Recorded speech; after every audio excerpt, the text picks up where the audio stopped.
샬롬, 오늘은 한 주의 중심인 수요일입니다. 오늘 하루도 바쁘고 분주하고 여러 가지 일이 우리의 삶에 다가오겠지만 말씀을 묵상하며 또 함께 기도하며 또 담임 목사님과 함께하는 수요 말씀 집회를 통하여서 은혜 안에서 승리하는 하루가 될 수 있기를 주님의 이름으로 간절히 축복합니다. 말씀을 읽겠습니다. 오늘의 말씀은 빛의 자녀의 생활, 에베소서 5장 6절에서 14절까지입니다. 여러분은 아무에게도 헛된 말로 속아 넘어가지 마십시오. 이런 일 때문에 하나님의 진노가 순종하지 않는 사람들에게 내리는 것입니다. 그러므로 여러분은 그런 사람들과 짝하지 마십시오. 여러분이 전에는 어둠이었으나 지금은 주님 안에서 빛입니다. 빛의 자녀답게 사십시오. 빛의 열매는 모든 선과 의와 진실에 있습니다. 주님께서 기뻐하시는 일이 무엇인지를 분별하십시오. 여러분은 열매 없는 어둠의 일에 끼어들지 말고 오히려 그것을 폭로하십시오. 그들이 몰래 하는 일들은 말하기조차 부끄러운 것들입니다. 빛이 폭로하면 모든 것이 드러나게 됩니다. 드러나는 것은 다 빛입니다. 그러므로 잠자는 사람아 일어나라. 죽은 사람 가운데서 일어나라. 그리스도께서 너를 환히 비추어 주실 것이다 하는 말씀이 있습니다. 사도 바울은 계속해서 에베소 교회를 향하여 새 사람으로 사는 삶에 대해서 설명하고 권면하고 있습니다. 어제 우리는 하나님을 본받는 삶, 예수님의 사랑을 행하는 삶에 대해서 말씀을 나누었습니다.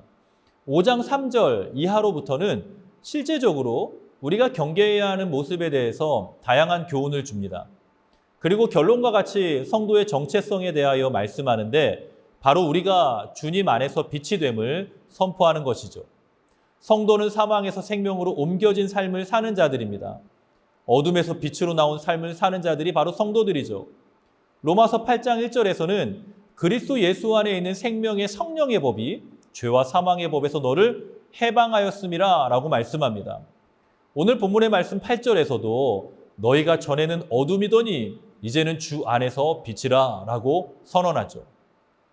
그렇기 때문에 성도는 이제 어둠과 사망의 삶에서 생명과 빛의 삶을 살아야 하는 것입니다.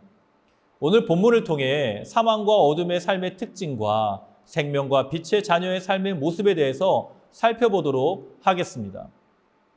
먼저 사망과 어둠의 삶이 어떠한 삶인지 오늘 본문 11절의 말씀에 보면 사망과 어둠의 일에 참여하지 말아라 라고 명령하고 있습니다. 어둠의 일에 참여하지도 말고 도리어 책망하라고 권면하는 것이죠. 또한 그렇게 이야기하면서 열매 없는 어둠의 일이라고 말씀합니다.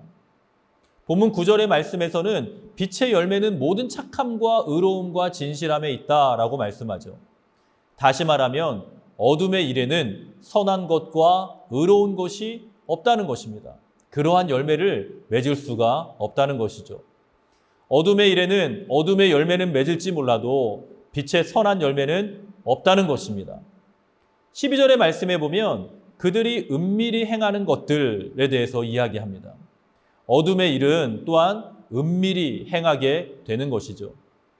보통 부끄러운 일을 드러내놓고 할 수는 없는 것입니다. 내 안에 드러내고 싶지 않은 모습이 있다면 그것은 끊어야 되는 경우가 많습니다.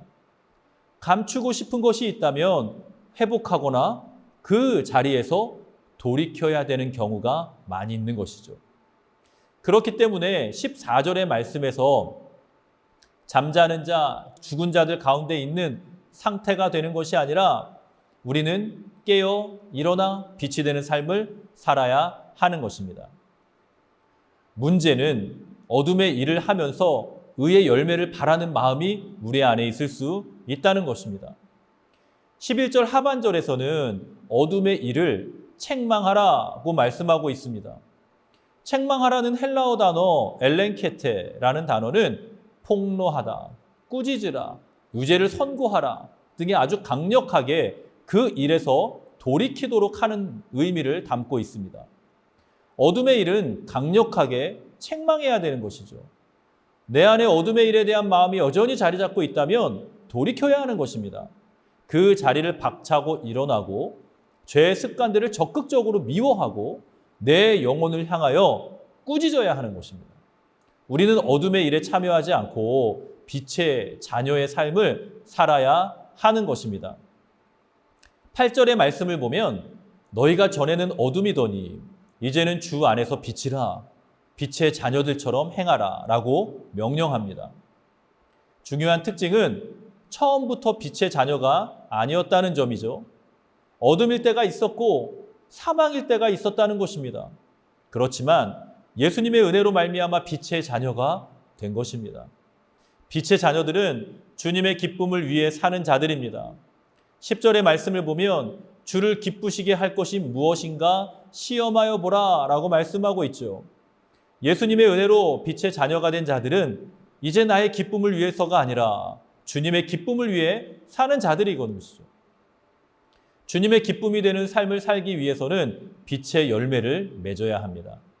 앞서도 언급한 것처럼 9절에서 빛의 열매는 모든 착함과 의로움과 진실함이라고 말씀하고 있습니다. 또한 빛의 자녀의 삶은 예수님께서 비추어 주시는 빛으로 말미암아 어두움을 비추는 삶을 살아가는 것입니다.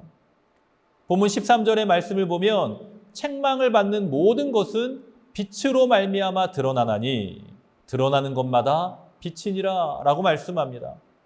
빛의 자녀는 필연적으로 그 빛을 비추는 삶을 살게 된다는 것이죠. 이것이 바로 복음의 삶이 되는 것입니다. 오늘 말씀을 마무리하도록 하겠습니다. 바울이 에베소서를 기록할 당시의 상황은 감옥에 갇혀 있었을 때입니다. 옥중서신이라고도 이야기하죠. 사실 바울의 현실은 어둠이었고 사망의 그림자가 짙게 드루어질 바로 그때였습니다. 하지만 바울은 그러한 상황에서 빛의 자녀답게 살라는 권면을 하고 있는 것입니다. 환경의 어두움이 아니라 영적인 어두움을 탄식하며 어떠한 상황에서도 빛된 삶을 살 수 있기를 사도 바울은 권면하고 있는 것이죠. 사랑하는 성도 여러분, 우리에게 허락하신 이 귀한 인생의 삶에서 환경의 어두움이 아니라 영적인 어둠을 탄식하며 빛된 삶을 살 수 있기를 간절한 마음으로 소망합니다. 우리는 참 빛 되시는 예수님의 은혜로 말미암아 빛의 자녀가 된 것입니다. 빛의 자녀답게 세상을 비추고 복음의 삶을 살아가는 모든 성도님들의 삶이 될 수 있기를 주님의 이름으로 간절히 축복합니다. 함께 기도하겠습니다.